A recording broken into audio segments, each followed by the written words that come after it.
ഇത് നേരത്തെ തന്നെ ആണ്. പക്ഷേ മറ്റൊരു കാര്യം കൂടി, ഇനിയിപ്പോൾ 26 ദിവസം കാത്തിരുന്നാൽ മതിയല്ലോ എന്നുള്ളൊരു ആശ്വാസത്തിനാണുള്ളത്. ഒരു ഭരണമാറ്റത്തിന് 26 ദിവസം കാത്തിരുന്നാൽ മതി. അപ്പോൾ അതുകൊണ്ട് ജനാധിപത്യ വിശ്വാസികളൊക്കെ തന്നെ വലിയൊരു സമാധാനത്തിനാണുള്ളത്. എല്ലാവരും ഇനി വിശ്രമിക്കാൻ സമയമില്ല. തെരഞ്ഞെടുപ്പ് പ്രക്രിയകളുമായിട്ട് വളരെ സജീവമായിട്ട് നമ്മൾ മുന്നോട്ട് പോവുക. പിന്നെ UDF-നെ സംബന്ധിച്ചിടത്തോളം ഞങ്ങൾ വളരെ സജ്ജമായിട്ടുണ്ട്. ഇപ്പോൾ ലോക്സഭാ തെരഞ്ഞെടുപ്പിൻ്റെ അന്ന് തൊട്ട് തന്നെ തുടങ്ങി. പിന്നെ ത്രിതല പഞ്ചായത്ത് തെരഞ്ഞെടുപ്പ് കഴിഞ്ഞു. അന്ന് ഞങ്ങൾ പറഞ്ഞു ഫൈനലിന് വേണ്ടിയുള്ള കാത്തിരിപ്പാണെന്ന്. അപ്പോൾ ആ ഫൈനലാണിപ്പോൾ 9-ാം തീയതി, ഏപ്രിൽ 9-ാം തീയതി നടക്കാൻ പോകുന്നത്. അത് ഒരു വലിയ മാറ്റത്തിന് വഴിമരുന്നിടും. UDF സജ്ജമാണ്, മുസ്ലിം ലീഗും അതിലേറെ സജ്ജമാണ്. ഇനിയിപ്പോൾ സ്ഥാനാർത്ഥിയുടെ പ്രഖ്യാപനം വൈകാതെ തന്നെ ഉണ്ടാവും. ബാക്കി തെരഞ്ഞെടുപ്പിലെ എല്ലാ കാര്യങ്ങളിലും എല്ലാം ഞങ്ങൾ വളരെ സജീവമായിട്ട് നടത്തിയിട്ടുണ്ട്. CPI പ്രഖ്യാപിക്കും, CPM പ്രഖ്യാപിക്കും സ്ഥാനാർത്ഥികളെ.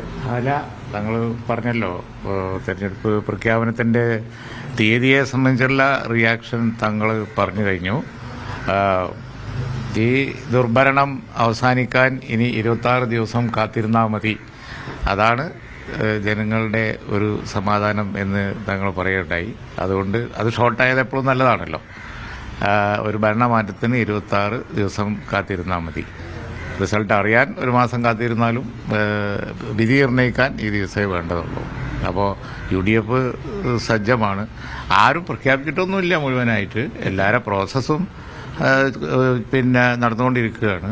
പക്ഷേ പിന്നെ ലീഗിനെ സംബന്ധിച്ചപ്പോൾ തങ്ങൾ പറഞ്ഞു ഞങ്ങൾ സജ്ജാണ്. UDF-ന് കോൺഗ്രസ് മറ്റു പാർട്ടികളിലും ചെറിയ പ്രോസസ്സൊക്കെ ബാക്കിയുണ്ട്. അവരത് വർക്ക് ചെയ്തുകൊണ്ടിരിക്കുന്നു. ഡൽഹിയിൽ ഉടനെ തന്നെ തീരുമാനമാവും. തീയതി ഇന്നറിഞ്ഞല്ലേ ഉള്ളൂ, ഇനി ഫാസ്റ്റാവും. ഈ കോൺഗ്രസുമായിട്ടുള്ള ഉഭയകക്ഷി ചർച്ചകൾ പൂർത്തിയായി കഴിഞ്ഞിട്ടുണ്ടോ? അല്ല, ലീഗിൻ്റെത് ഏറെക്കുറെ പൂർത്തിയായി. ഇന്നിപ്പോൾ നാളെ ഇനിയിപ്പോൾ ഇന്ന് നടന്ന ചർച്ച ഇന്ന് ഉച്ചക്കല്ലേ ഇപ്പോൾ ചർച്ച അവസാനിച്ചു. ഇപ്പോൾ വന്നേ ഉള്ളൂ. ഞങ്ങൾ തങ്ങൾക്ക് റിപ്പോർട്ട് ചെയ്ത് ഞങ്ങളൊന്ന് വിലയിരുത്തി നാളെ പറയാം. കൃത്യമായിട്ട് നാളെ പറയാം. നാളെ ഞങ്ങളൊരു കൂടിയാലോചന ഒന്നുകൂടി നടത്തുന്നുണ്ട്. പാർട്ടി തലത്തിൽ കൂടിയാലോചന നാളെ ഒന്നുകൂടി നടത്തും. അതിനുശേഷം വൈകാതെ തന്നെ പ്രഖ്യാപനം ഉണ്ടാവും. നാളെ പ്രഖ്യാപനം ഉണ്ടാവും. നാളെ കഴിഞ്ഞുണ്ടാവുള്ളൂ. നാളെ സീറ്റുകളെ സംബന്ധിച്ച് UDF-ലുള്ള ചർച്ചകളൊക്കെ വിലയിരുത്തി തങ്ങൾ പിന്നെ നേതാക്കന്മാരൊക്കെ ആയിട്ടുള്ള കൂടിയാലോചനകളൊക്കെ കഴിഞ്ഞ് നാളെ എപ്പോഴാന്നുള്ളത് നാളെ നിങ്ങൾ അറിയിക്കാം.